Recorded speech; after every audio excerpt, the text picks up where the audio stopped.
સમાન અને અસમાન ધ્રુવો જોઈશું. સમાન અને અસમાન ધ્રુવોને નજીક લાવતા શું થાય છે તે જોઈશું. તો આપણે તેના સમાન અને અસમાન ધ્રુવોને નજીક લાવતા શું થાય છે તે જોઈશું.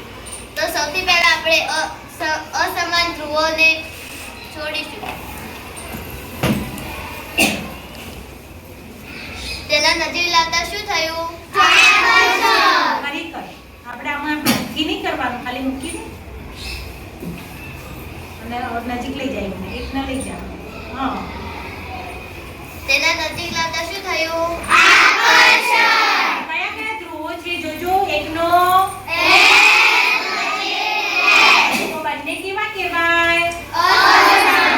અસમાન. અસમાન હોય તો શું થાય?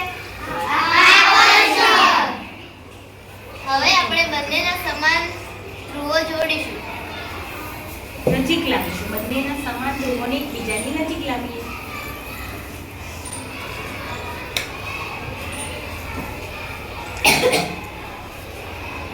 તો શું થાય છે? તો સરખા ધ્રુવોને પાસે લાવીએ તો શું થાય?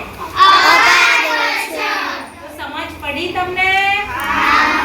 સમાન ધ્રુવો હોય તો અપાકર્ષણ, અસમાન ધ્રુવો હોય તો આકર્ષણ.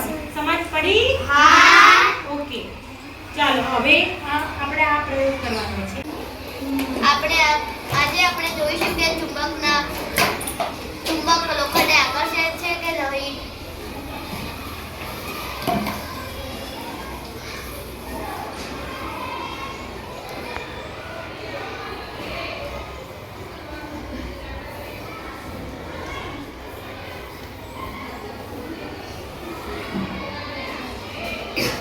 જુઓ,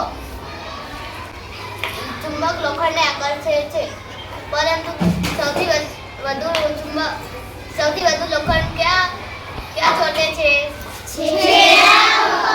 તો તેને આપણે શું કહીશું? ધ્રુવો. એટલે ચુંબકનું ચુંબકત્વ સૌથી વધારે ક્યાં હોય?